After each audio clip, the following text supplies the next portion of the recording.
Welcome to another session of Just Me podcast, and today we are joined by the fabulous Nicola or Nick Varley. Nick, over to you. What is it that you do, and who are you? Hi, I'm Nick. I'm also sometimes known as Envy. I am a musician, writer, youth worker. But yeah, I think in the main, I am currently head of youth work at Wigan Youth Zone. And yeah, I'm all about empowering young people to reach their potential. And how did you arrive at that? So take us back to where was life kind of starting for you?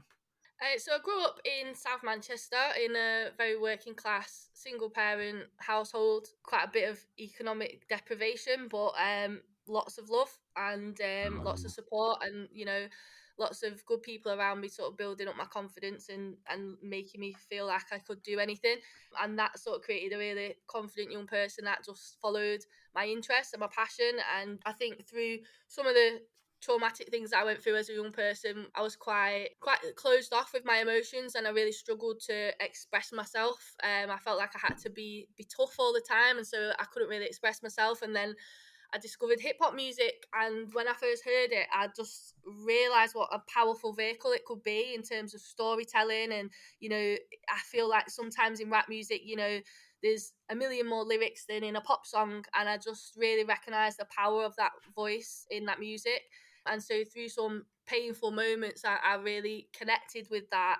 And I thought, well, how can I use this to sort of get my pain out and get my feelings out? And so I had a little play and started writing some lyrics for fun. And then that turned into sort of showing my friends as a teenager. And then that turned into having rap battles out in Manchester. And wow. I think from there, I learned a lot, and I had a few touch and go moments. But I think from there, I realised that I actually had quite a talent for it. And Mm.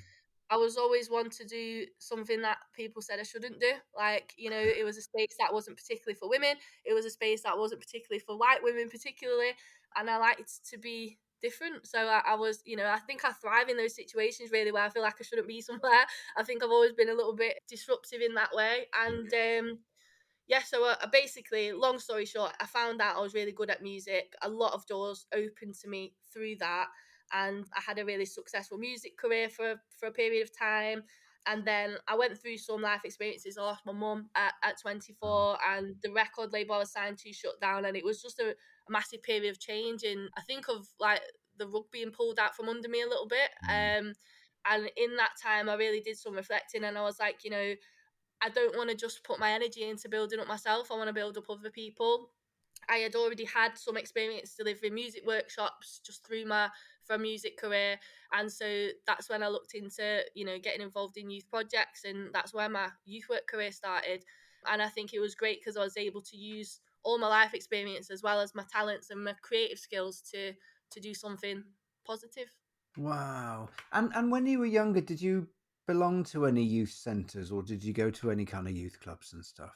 The youth clubs of my sort of childhood was a connection centre, and there were some DJ decks in there, and there was a youth worker, and it was a space to get out the rain. It Oh. wasn't that good, I'll be honest, but it was a space where we could all meet because none of our parents wanted us all in the house.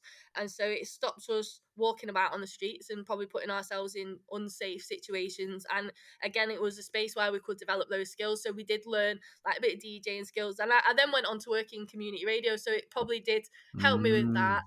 But yeah, I think it was just having a safe space. And then I think what really sort of opened doors for me further is when I got to college, I had a mentor, and that was one of the college tutors that sort of did a little bit of enrichment stuff. And he, again, identified both some talents in me and probably also some vulnerabilities in me, and was like, Mm. you need like someone a trusted person to listen and to support you and to build you up and to remind you of your power, I think.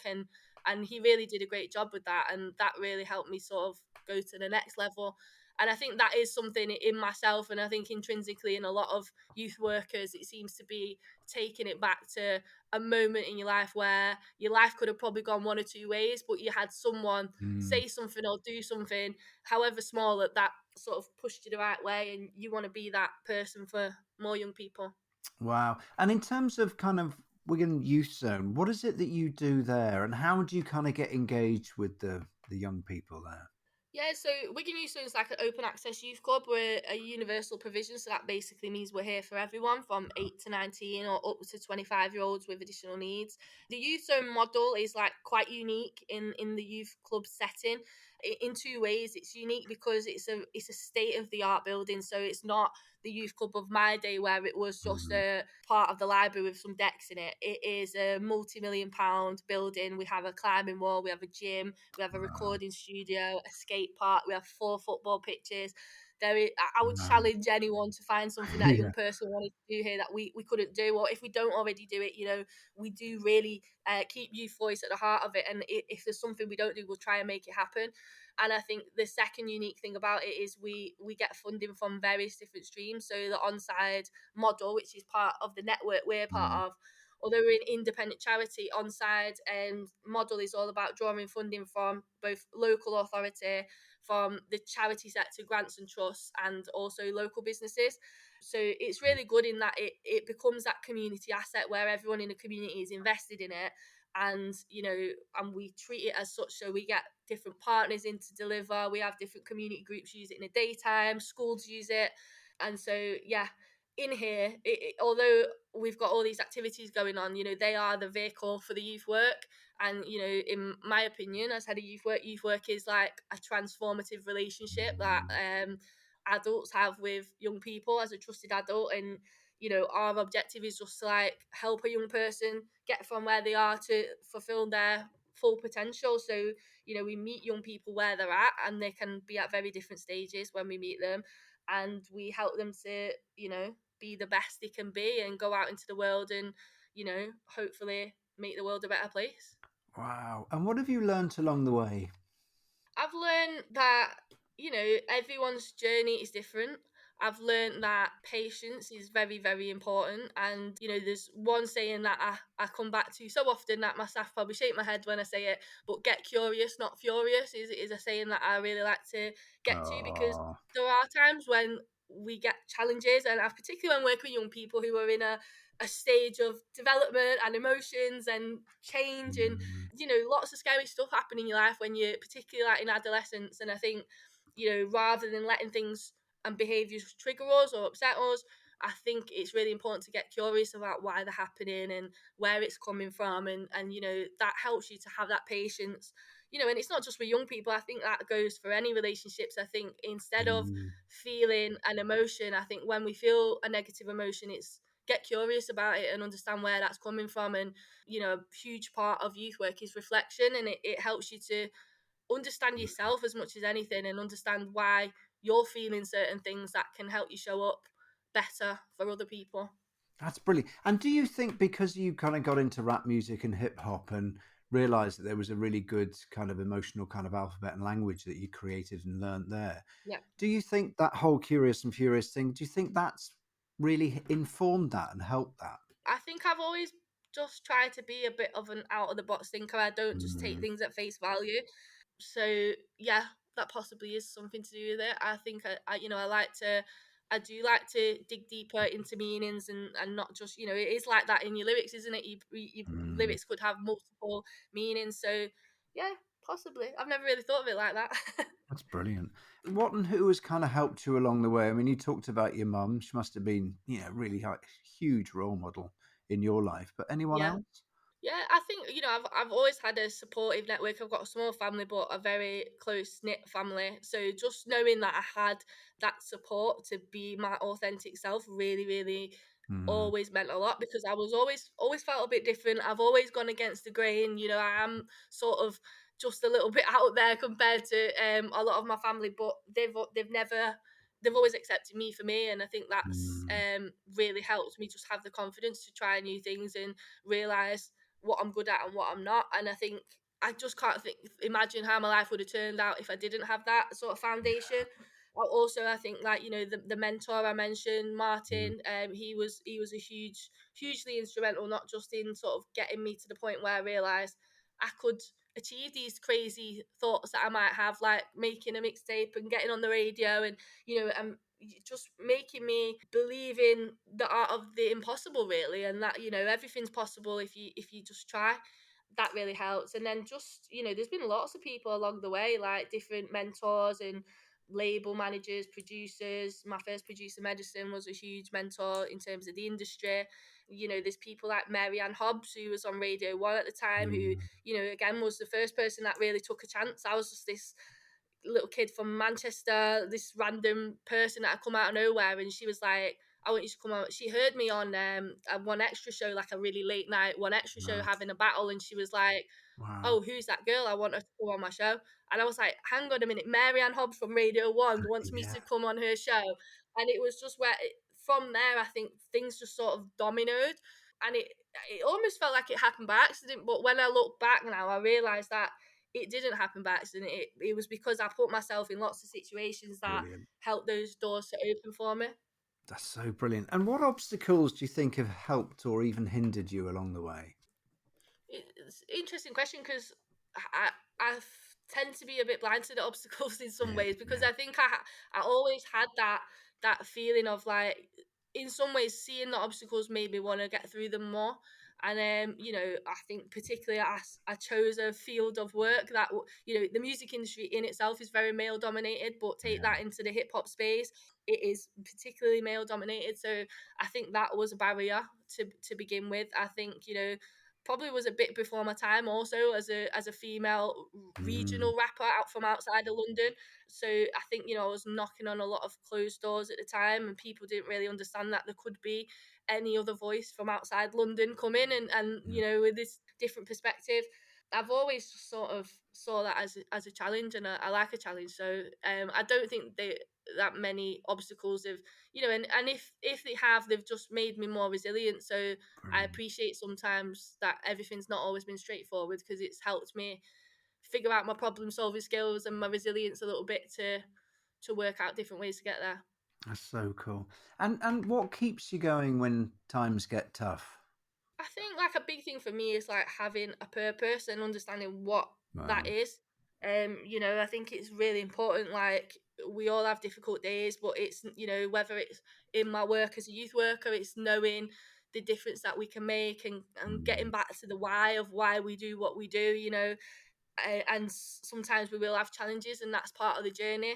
I think also just knowing that, like, sometimes it's through those challenges that we get the best experiences, and we evolve. So I think without them, we wouldn't be growing and evolving. So I think just having that knowledge helps me get through things. And do you use that kind of mantra with the kind of the young people that you work with? Definitely, yeah, yeah. It's a Mm, huge part of that. Building young people up and teaching them resilience.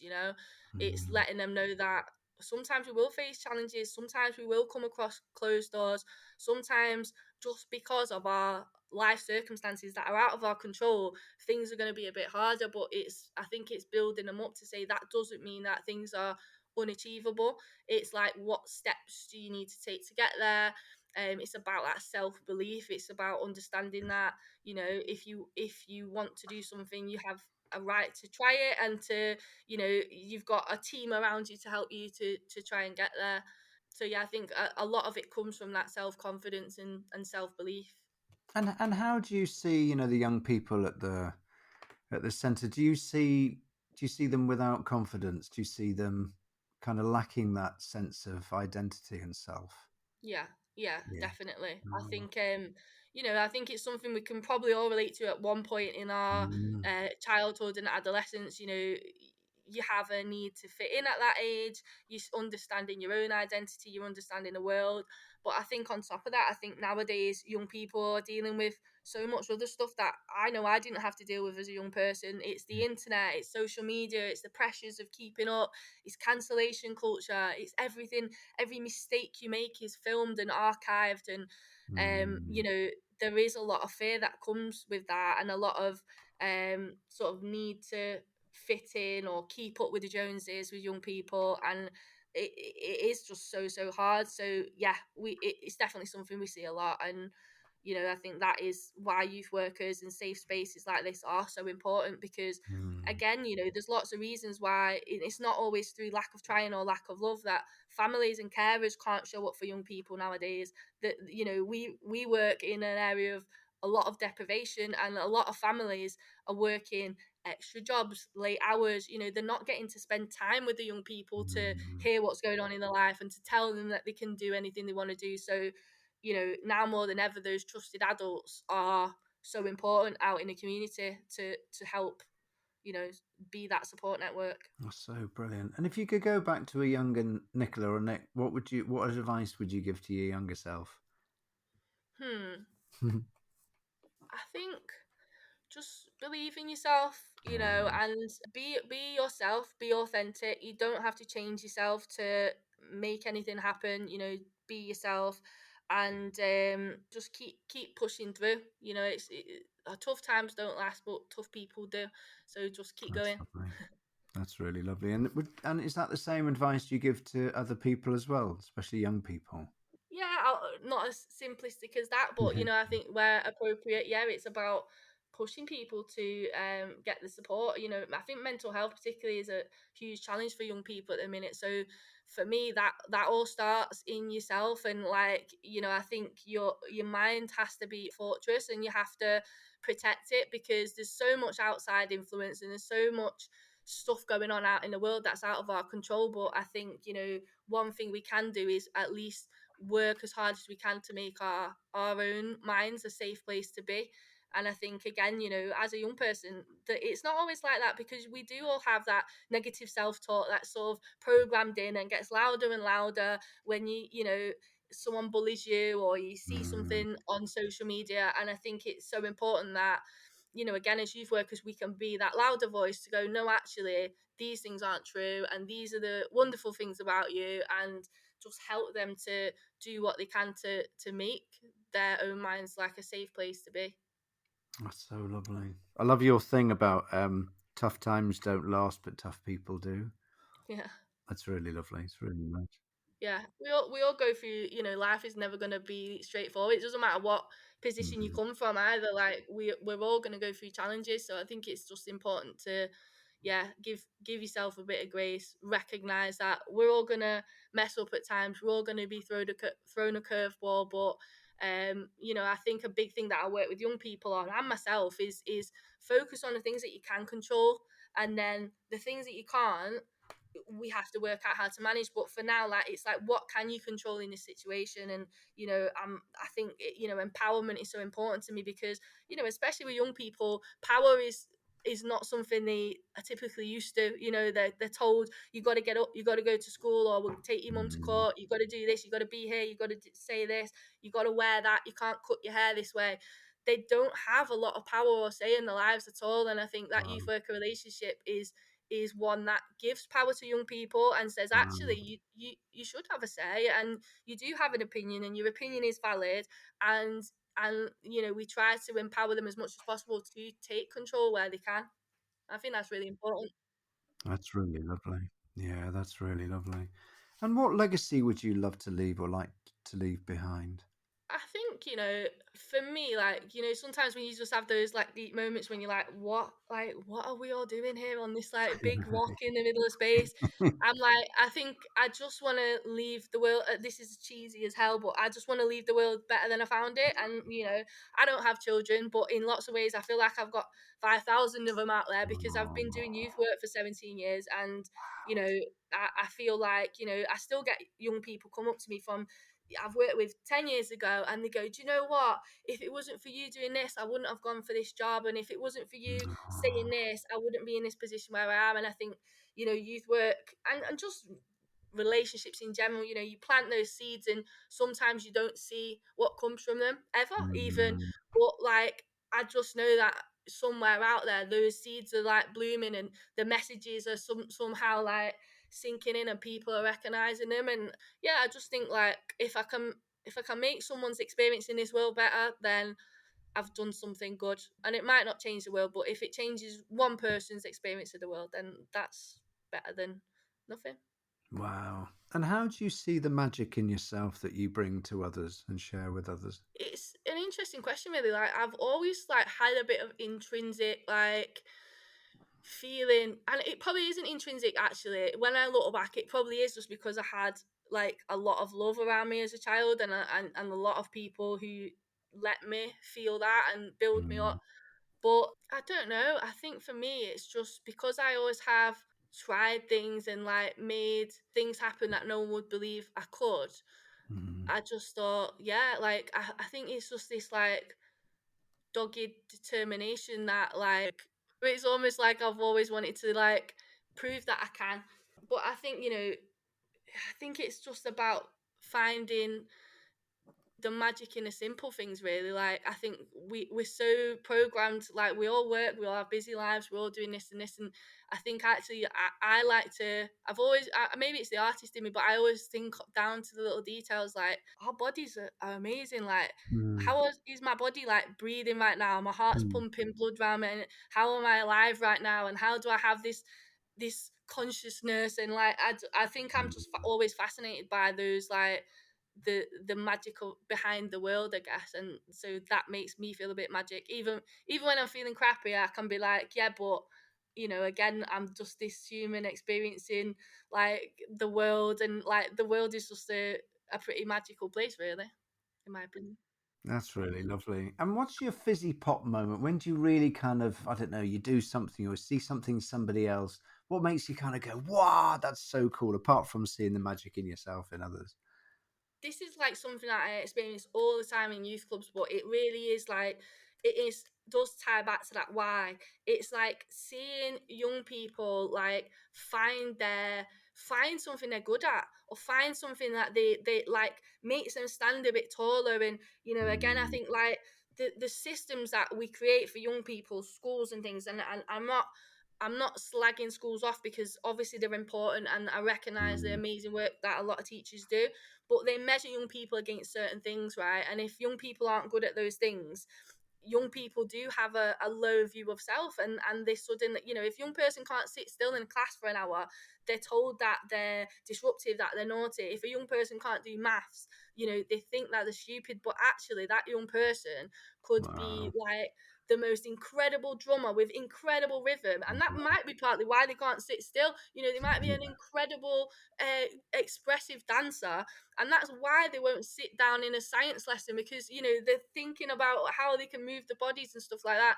And I think getting young people in a youth club where they can choose what they want to do, and they can experiment, and they can try new things, and then seeing them change from like having no confidence in themselves, and measuring themselves against what everyone else has told them they should do, and then finding that thing that does make them like happy. Mm. I just think like that's what I love about youth work. It's knowing that everyone is good at something, and I think you've just got to try as much stuff as possible to find it. And I think that's what youth clubs do. And a lot of young people don't have access to that, so there's a lot of young people out there still thinking they're not good just because they can't do maths, or just because they can't Mm. write and read very well. But that doesn't mean that young person is not going to be the best you know artist, or like there's just lots of things that I think you just got to try everything. It's helping young people find out what makes them magic. Oh, so lovely. And if you could use one word to describe yourself, Nick, what would it be? I would go authentic. I think Mm. I'm accepting in the fact that I'm not perfect. I'm not gonna say I'm the best at everything. I'm probably not the best at anything, but like I show up authentic as myself every day, and I think that's really important as a youth worker. I think it's important to myself that I'm authentic in my own experience, in when I'm struggling, in when I'm doing well, in what areas I want to improve. So yeah, I think authenticity is like a huge way of connecting with people. Mm. And I think connections again are really important to me, and I just think important in our experience of the world. So that's just something that's quite important to me. And I think it took me a long time to get there as well. I think you have to accept all parts of yourself to truly be authentic. You have to, Yeah. especially as you get older, you start to evolve, and you're like, well, where does that part of my identity go that that you might have grown out of? But then I think I've got to that point now at 37 where I've took all my lived experiences and I know who I am now, and I think that's a place of great power to be in. That's really lovely. And what plans have you got for the rest of this year? What's on the horizon for you? So we're just growing a lot of things in the youth club. So again, just continuing to hopefully provide the best services here at the Youth Zone and support young people. I'm currently doing my youth and community degree and apprenticeship. So Mm. hopefully get through that and continue succeeding at that. I've been having some fun, being creative again and getting my own writing out there and sort of finding a way to take the rapper in me that I thought I had left behind and bringing that with the skills that I have now and the experience I have and how can I marry those two. So we've Mm. had a bit of fun doing some youth work practice against hip hop and I just think Brilliant. how I can take all those parts of myself and again put them authentically in one place is really fun. So I'm just gonna have a play with that and be creative this year. Oh, wonderful. Mick Varley, thank you so much. It's been wonderful talking to you. Thank you. You too. Good to catch up. Thank you.